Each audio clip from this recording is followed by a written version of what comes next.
Au sommaire de votre journal ce soir, l'UTG corse le mouvement à la mairie de Cayenne. Après le service technique, d'autres organes communaux sont aussi appelés à se mettre en grève.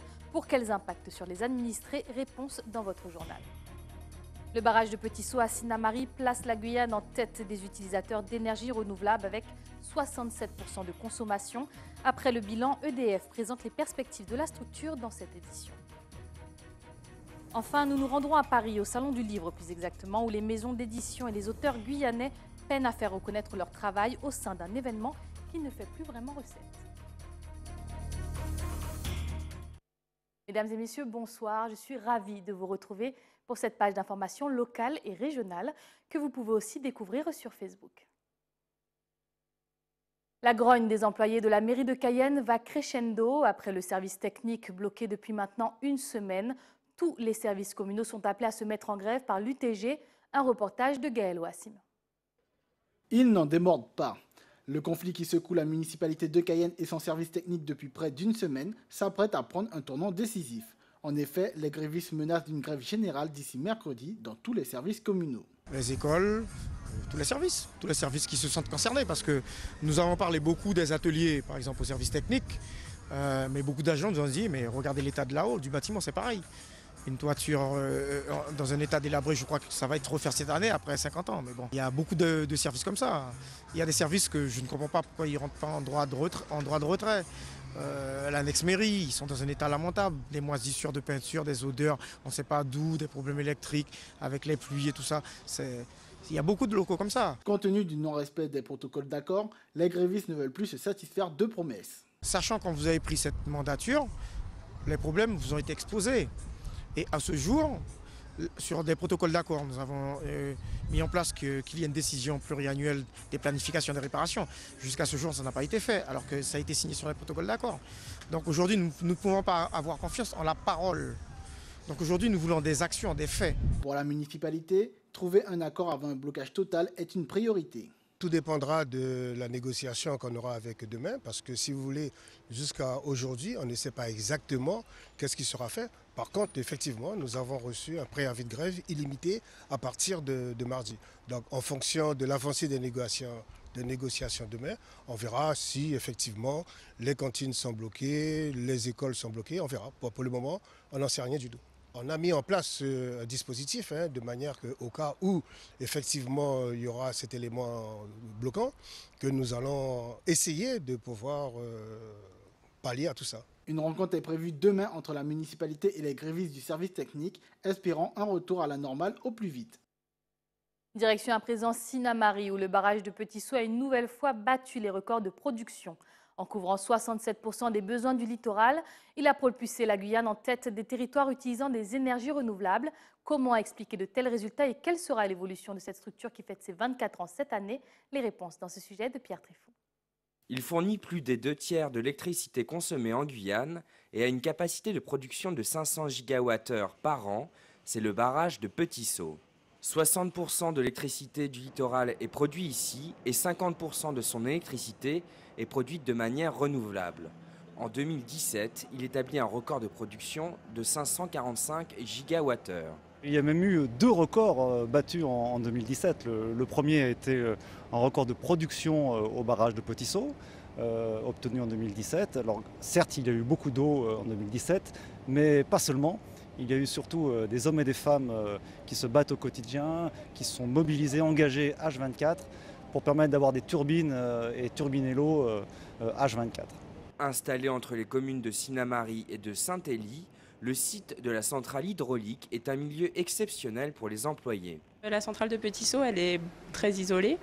Donc on est en plein cœur de la forêt amazonienne, ce qui en fait un lieu très particulier, peu accessible et assez mystérieux du coup parce que voilà, tout le monde ne peut pas emprunter la route de Petit-Saut, venir le visiter. Donc c'est un lieu assez, assez isolé, mais sinon un super lieu parce qu'on produit beaucoup d'électricité. On est une trentaine un peu sur site. Donc une petite équipe, ce qui permet de bien se connaître. Le barrage de Petit-Saut a produit ses premiers kilowattheures en 1994, grâce à une retenue d'eau colossale. Les 3,5 milliards de mètres cubes d'eau retenus par le barrage rendent le milieu très corrosif pour les installations. notamment pour les 4 turbines du barrage qui doivent être aujourd'hui rénovées. Cette rénovation a commencé par les services généraux il y a 1 an et elle a continué avec l'arrêt du G4 que vous voyez au fond. Donc ce groupe est arrêté depuis décembre et ça a remis en service au mois courant avril-mai. Ensuite, en septembre, on arrêtera le G1 et l'année prochaine, on arrêtera le G2 et l'année d'après, on arrêtera le G3. Ce qui veut dire qu'on finira la rénovation en 2020. EDF souhaite étendre la distribution et la production d'énergie en Guyane. De nouvelles lignes de distribution sont prévues entre Maripasoula et Papa-Echton, ainsi que 3 nouveaux dispatchers pour fournir davantage de communes sur tout le territoire guyanais. Envolons-nous maintenant vers Paris, où ce week-end, le parc d'exposition de Porte de Versailles a accueilli la 37e édition du Salon du Livre. Ibis Rouge et Rimanet, 2 maisons d'édition guyanaises, avaient fait le déplacement. Objectif, présenter leurs auteurs malgré une fréquentation faiblissante. Stéphane Alexandresco a été à la rencontre de ces plumes guyanaises. Le Salon du Livre à Paris s'est achevé dimanche. Les Domiens étaient bien représentés, particulièrement les Guyanais, avec 2 maisons d'édition soutenues par le ministère des Outre-mer. Les éditions Rimanet, une jeune maison qui a moins de 4 ans, et Ibis Rouge, vénérable maison, qui en est à son 25e salon ici. 540 titres, 366 auteurs, 25 ans de présence ici. J'ai fait un travail d'éditeur, comme je dis, professionnel. Mais voilà, donc je ne pensais pas au départ qu'on allait pouvoir tenir 20-25 ans, mais je reçois plus de 500 manuscrits par an. 500 manuscrits, essentiellement des ouvrages historiques sur la Guyane, mais également des romans présentés au salon cette année par leurs auteurs et qui parlent d'histoires venues des Caraïbes, de Martinique, de Guadeloupe ou d'Haïti. C'est Ajaï, la conquête de l'ancien monde. En fait, il s'agit de l'histoire de Christophe Colomb que j'ai voulu revisiter parce que j'avais lu un article dans le Figaro Magazine, je crois.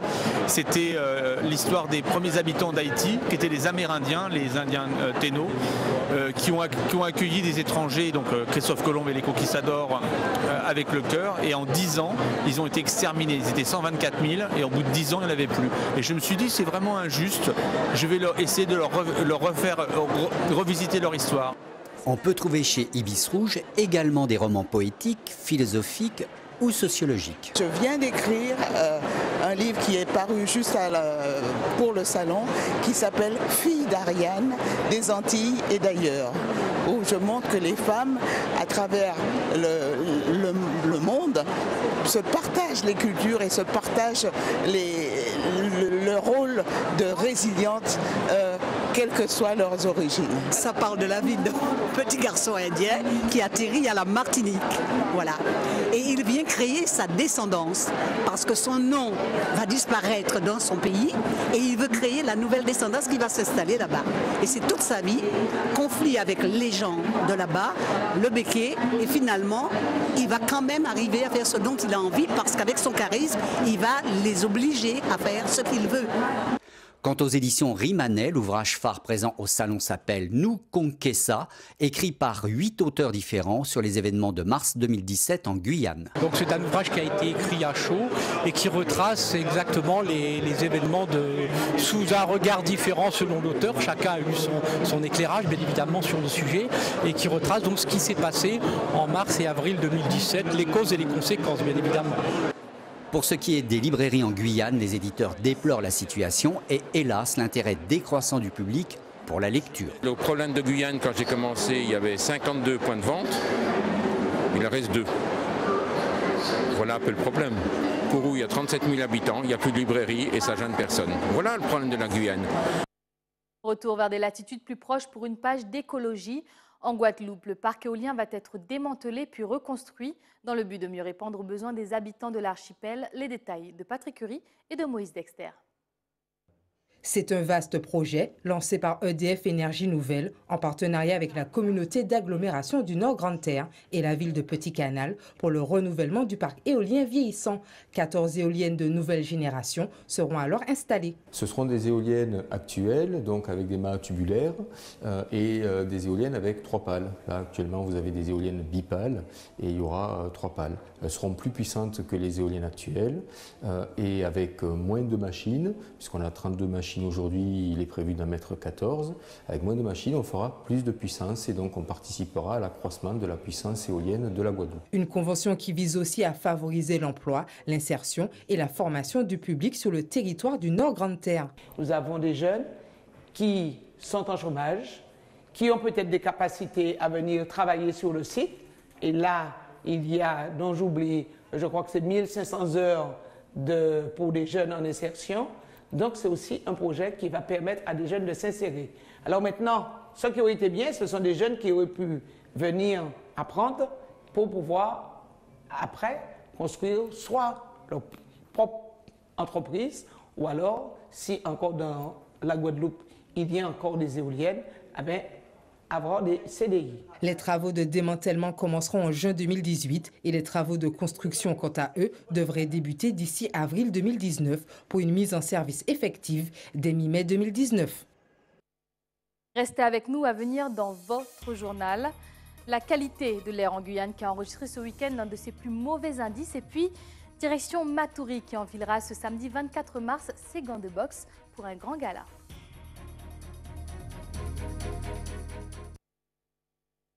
Mais avant cela, rendons-nous en Martinique où la tombola de Sainte-Marie a fait des heureux ce week-end.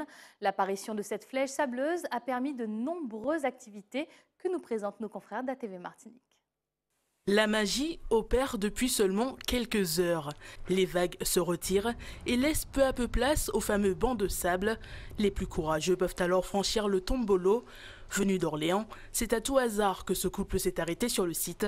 La découverte est totale. Très ludique, l'eau est bonne, ça nous permet de découvrir aussi les deux rochers, donc vraiment super. D'autres, plus habitués, choisissent de revenir chaque année, particulièrement attirés par ce phénomène unique. La première fois, on n'avait pas eu la possibilité d'aller sur la partie où se trouve la croix, puisqu'il y a aussi la période d'unification des oiseaux. Et là, effectivement, on peut visiter toute l'île. Donc, c'est magnifique. Je me dis, pour une fois, je fais comme dans la Bible. Je passe au milieu de l'océan. C'est bien, quoi. C'est une période que Gisèle ne raterait pour rien au monde. Chaque année, elle est au rendez-vous et ce n'est pas au hasard qu'elle a choisi son emplacement. Je suis dans le barrage, comme on dit. Mais dès que vous sortez à la mer, vous tombez sur moi. Aménagée il y a quelques années par la municipalité, l'îlet est divisée en deux parties. Celle la plus sauvage est accessible au public seulement sur une courte période. La partie est est fermée du 1er avril au 31 août puisque c'est la période où les sternes de Dougal arrivent et viennent pour la période de ponte. Donc c'est une partie qui est protégée. Un premier week-end d'effervescence pour la belle dame qui n'a certainement pas fini de dévoiler tous ses secrets. Retour en Guyane où la saison des poussières continue de sévir. Nous avons essuyé ce week-end un épisode de pollution intense. Vendredi et samedi, le seuil d'alerte a été largement dépassé. Pour quelles conséquences? Les explications de Timothée Valbonessi au micro de Gaël Ouassim. Depuis une quinzaine de jours, il y a une brume de sable qui s'est installée sur la Guyane.